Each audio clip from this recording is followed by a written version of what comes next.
já vai, daqui a pouquinho, com o nosso correspondente no Rio, Rodrigo Viga, repercutir a eleição lá na Cidade Maravilhosa, mas acho que dá pra gente fechar esse assunto. O grande número de abstenções, votos também brancos e nulos também, não é só, agora eu estava pensando aqui, enquanto vocês falavam, só de quem está negando essa política do jeito que é a política mostrada hoje, né? Mas também do grande parte do eleitorado de esquerda que não se viu ali com um candidato disponível para dar o seu voto. Vou citar 2 casos emblemáticos aqui para ouvir o comentário de vocês. O ex-presidente Lula e a ex-presidente Dilma Rousseff se abstiveram de votar. Dilma não foi, estava em Belo Horizonte, não votou em Porto Alegre.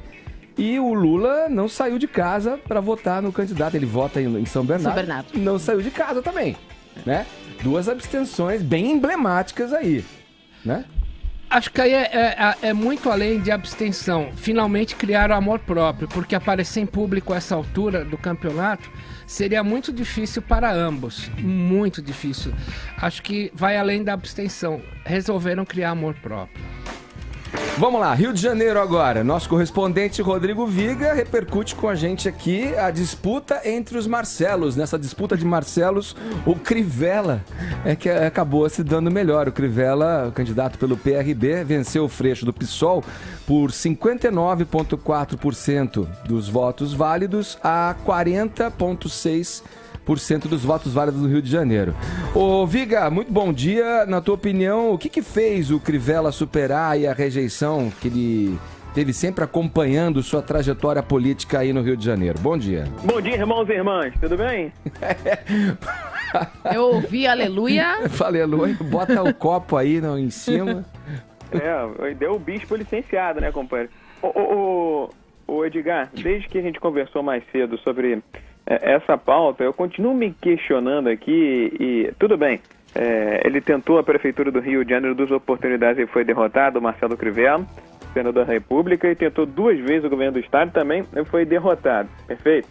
Mas ainda assim, ele chega para comandar uma cidade plural, como é a cidade do Rio de Janeiro, sem conquistar a maioria, né, meu caro Edgar?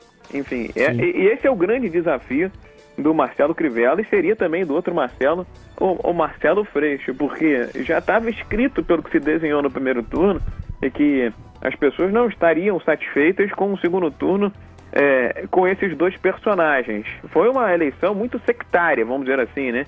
Que dividiu muito o eleitorado do Rio de Janeiro e eu acho que a maioria não se identificava nem com Marcelo Crivella, tampouco com o Marcelo Freixo. Vide aí os números que você citou, né? De abstenções, votos brancos e votos nulos. Agora, ele tem um trabalho de base, né, meu caro Edgar e ouvintes desse Morning Show, que é o trabalho feito pela igreja, certo? E esse foi um trabalho de formiguinha que é feito ali diariamente, um convencimento, uma demonstração de que ele pode ser, é um projeto de poder, a gente não pode negar, é o primeiro passo desse projeto de poder da igreja, que agora começa pela 2ª maior cidade brasileira, atrás apenas da cidade de São Paulo.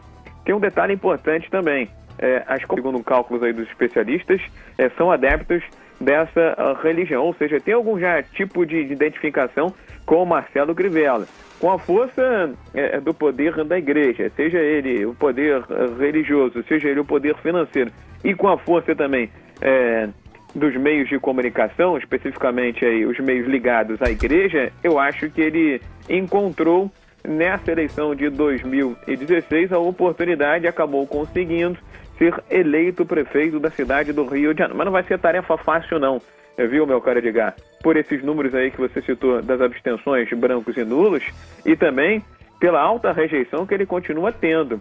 Os números também das abstenções brancos e nulos demonstram isso.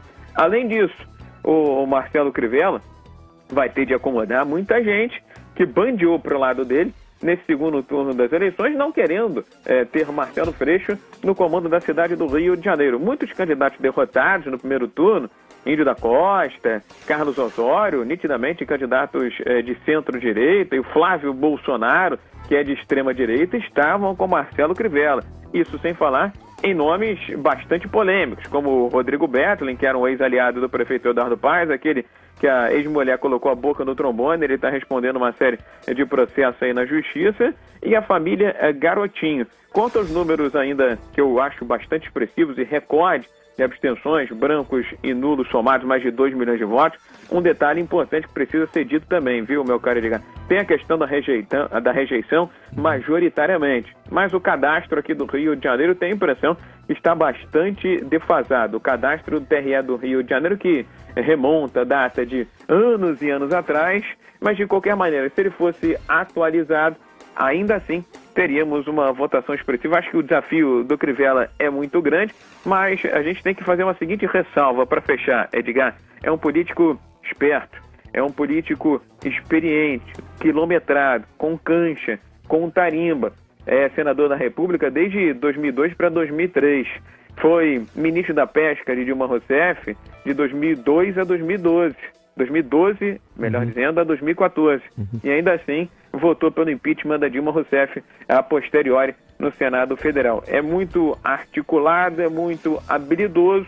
Se ele conseguir mostrar que não vai, primeiro, misturar a religião com política, e em segundo lugar, fazer uma boa administração, quem sabe ele pode definitivamente, lá em 2020, reverter o quadro e também reverter essa rejeição que ainda é muito expressiva para com o seu nome, meu caro Edgar. Essa separação de religião e política é que muitos acham que vai ser um pouco difícil, mas vamos aguardar para observar. É complicado, mas ele malandramente, não tem música assim? Mas no primeiro discurso, ele já agradeceu aos católicos, aos adeptos da Umbanda, Quimbanda, Candomblé, entendeu? Todas as religiões. Eu acho que foi uma denotação, uma demonstração de que ele vai tentar governar para todos, mas que vai haver a influência da Igreja Universal, indubitavelmente vai haver, tanto que o Silas Malafaia, que é o pastor lá, comandante da igreja, já apareceu nas redes sociais com uma plaquinha do tipo hashtag Fora esquerdopatas, meu caro Edgar. Tá certo. Esse Rodrigo Viga falando com a gente diretamente do Rio de Janeiro. Boa semana pra você, Viga. Um abraço. Aleluia, irmão.